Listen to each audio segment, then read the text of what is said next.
I've lived in Abuja all my life, and one thing has been very consistent: the lack of a public transport system. For instance, we're on our way to the train station and we have to use a boat to go because of how far out of the way it is. In May 2024, Yeson Wike oversaw the inauguration of the train station, and he described it as a revolutionary thing that would transform Abuja's public transport system. It was supposed to help people in Abuja move around easily. But the question we're going to be answering today is if it really did.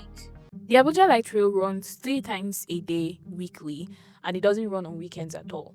And during the week, it runs from 8 a.m. to 8:46, 10 a.m. to 10:46, and 3 p.m. to 3:46. When we first went into the train station, we noticed something very important. This is not very inclusive. If you're in a wheelchair, you can't use it. It is important to note that the train station is nowhere near satellite towns like Kuje, Karo, Inyanya, Buari, or Kubwa, where a lot of civil servants and 9 to 5ers live.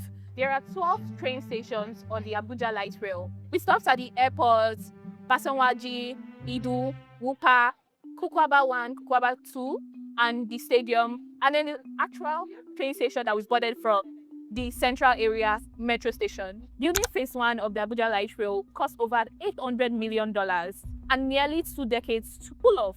The project officially took off in 2007, and most of the funding came from a loan by China's Exim Bank in 2012, while the government paid for the rest. Construction moved slowly due to funding issues, but the first 42.5 kilometers of the train station was officially opened in 2018 and it was operational for a while, but the pandemic hit and it shut down.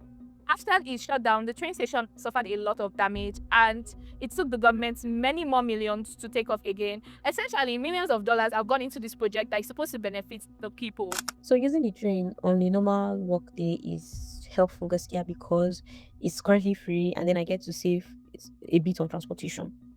But my issue now is getting to the train station. I live like under Nyanya Karishi axis and there is no train station. There's no metro station around there. So now I have to spend money to get to the metro station, and the closest one is at central area. Now getting there takes a lot of time. I might end up missing the train. I'll still have to go back and use road to go to work. And then the train station, it doesn't work every day. Weekends, they don't work weekends. So I have to, and I work weekends. So now I have to use road. So the fact that they don't work weekends makes it a challenge for me, Gaskia. And then the fact that there are no close by train stations is also a problem because when I miss the train, I end up spending more. If you have to catch an ATM flight and you live in Asokoro, you have about 2 options. One, you take an 11 minutes ride to the train station, the metro station at Central Business District that will cost you about 3,000 naira, and then another 40 minutes train ride all the way to the airport. By that time, you would have probably gotten to the airport by 8:50 and effectively missed your flight. The second option is you take a straight ride from your house in Asokoro to the airport for 37 minutes and 20,000 naira. Either ways, you lose either your time or your money. This project was supposed to be for the ordinary people like you and I, people that have 9 to 5s.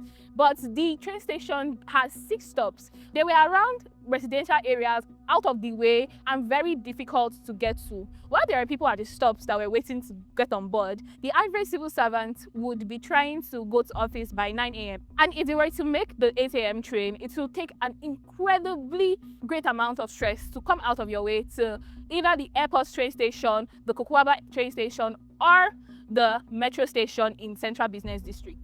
I've taken this entire trip with the hopes that I would find something extraordinary here. But what I've found is a disappointing misplanning of the Abuja Light Rail. It has the potential to do great good for the average Abuja resident, but in its current form, it will always be a symbol of what could have been.